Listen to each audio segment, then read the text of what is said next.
Éducateur populaire nomade, alors je l'ai été. Je le suis un peu moins aujourd'hui, j'aimerais bien le redevenir, mais je vais y revenir. Aujourd'hui, en fait, je travaille pour la Fédération des MJC en Rhône-Alpes. Les MJC, c'est les maisons des jeunes et de la culture. Alors, pour les Parisiens, je crois qu'il n'en reste plus du tout à Paris, les MJC.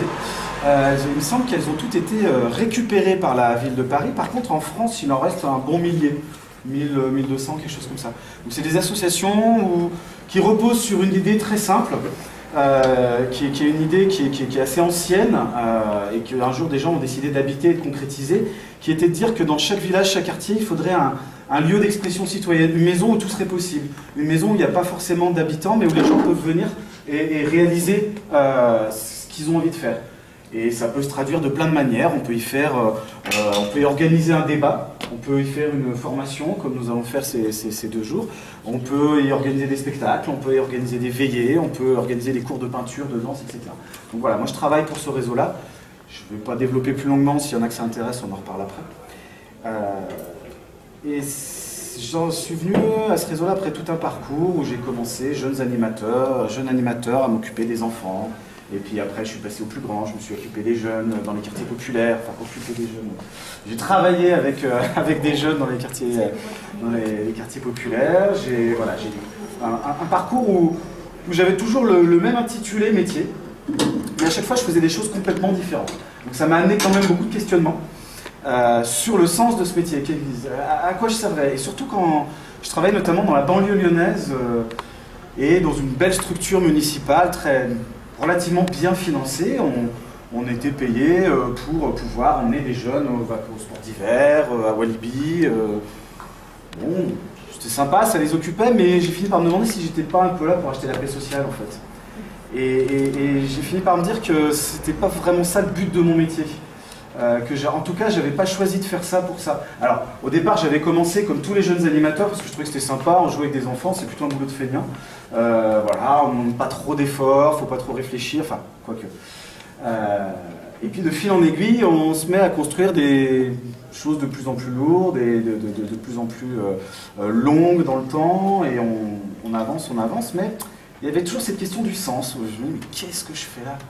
Et en plus, acheter la paix sociale, c'est-à-dire emmener les jeunes à Walibi ou au sport d'hiver pour pas qu'ils crament des voitures, ça me plaisait moyen comme truc. Je me sentais relativement peu utile à la société. Moi, je me disais plutôt que de les éloigner pour pas qu'ils crament des voitures, on pourrait voir comment on pourrait utiliser leur colère, qui a priori est légitime. Peut-être qu'ils ont quelque chose à exprimer et qu'ils ne savent pas l'exprimer autrement qu'en cramant une bagnole. Et que peut-être nous, on pourrait les aider à exprimer leur colère de manière plus constructive, plus politique peut-être.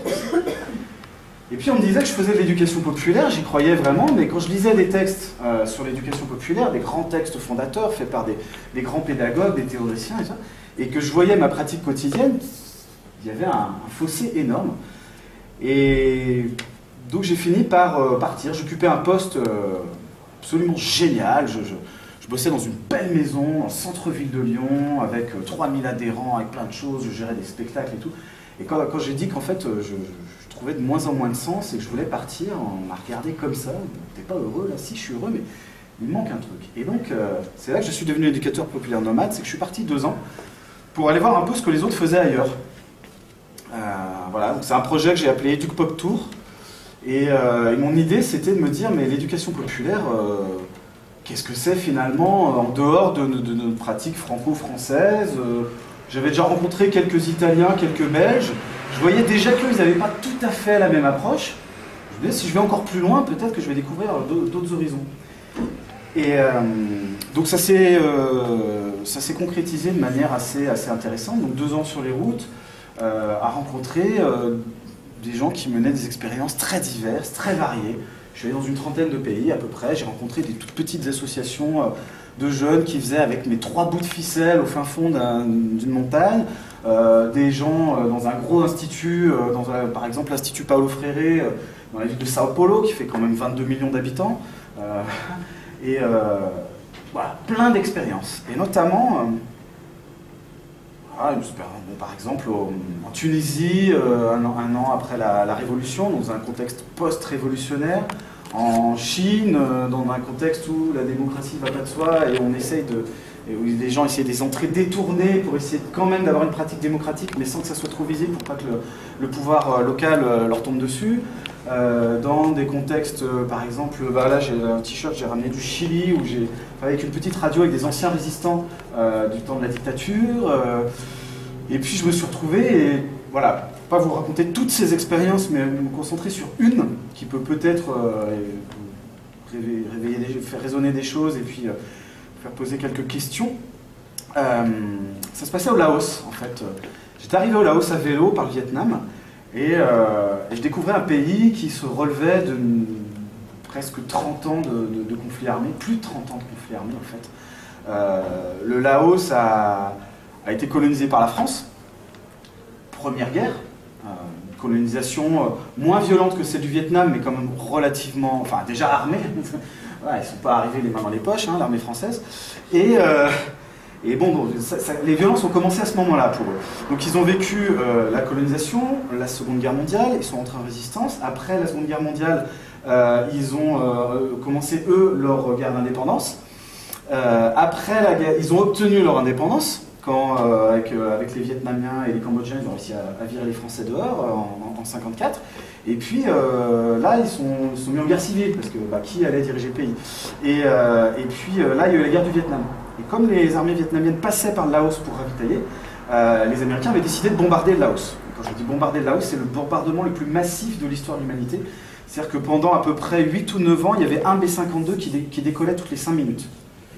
Voilà. Donc ils ont tapissé le Laos de bombes. Il y a des paysages de cratères lunaires. Et donc c'est un pays qui ensuite a vécu une dictature communiste extrêmement violente, celle des Khmers rouges, qui a heureusement duré que 4 ans, mais qui a fait des millions et des millions de morts, un génocide absolument horrible. Les Khmers rouges, ils ont été au pouvoir 4 ans. Ils sont toujours là, au Cambodge.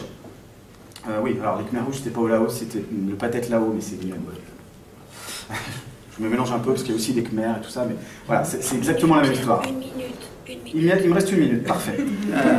Et donc, là-bas, je devais rencontrer un grand acteur de l'éducation populaire locale, Sombath Somphone, qui avait notamment un parcours extraordinaire et qui avait créé un centre d'entraînement au développement participatif pour essayer de reconstruire le pays en bossant tous ensemble, et pas seulement en comptant sur les capitaux américains ou ce genre de choses. Et dans les zones rurales, dans les villes, etc. Et il se trouve qu'au moment où j'entrais au Laos, ce Sombath Somphone, grand militant de la paix, grand militant voilà, de la participation des peuples, etc., se faisait kidnapper, a priori par le pouvoir en place. Il n'a toujours pas réapparu. Et donc j'ai rencontré ses collègues qui m'ont envoyé vers une petite association locale qui travaillait sur le plateau de Bolaven, qui était un endroit où on avait regroupé plein de populations déplacées, où cohabitaient 60 ethnies différentes.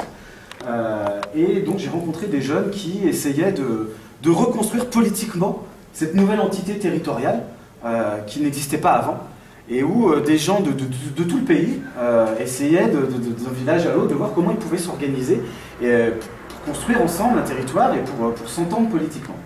Et un jour, ils m'ont dit qu'ils avaient commencé par travailler sur la question du regard sur l'autre et d'essayer d'arrêter de se mépriser les uns les autres. Et ça a fait résonance à quelque chose que j'avais entendu bien avant dans ma carrière quand j'étais à Lyon, où on avait travaillé avec des anciens résistants, et un jour une ancienne résistante m'avait dit « La guerre m'a appris une chose, c'est qu'il ne faut jamais mépriser personne ». Et j'entendais exactement la même chose à l'autre bout du monde, dans un contexte complètement différent, mais toujours avec cette notion d'éducation populaire, de reconstruire quelque chose de commun pour vivre ensemble. Et pas vivre ensemble juste cohabiter gentiment sans trop se taper dessus, donc construire une société tous ensemble. Et donc voilà, c'est une première entrée que je vous propose, il y en aura 2 autres. C'est ça, peut-être que ça peut être une des premières bases de travail, c'est comment on arrête de se mépriser les uns les autres. Et c'est pas si facile que ça. Merci de votre attention.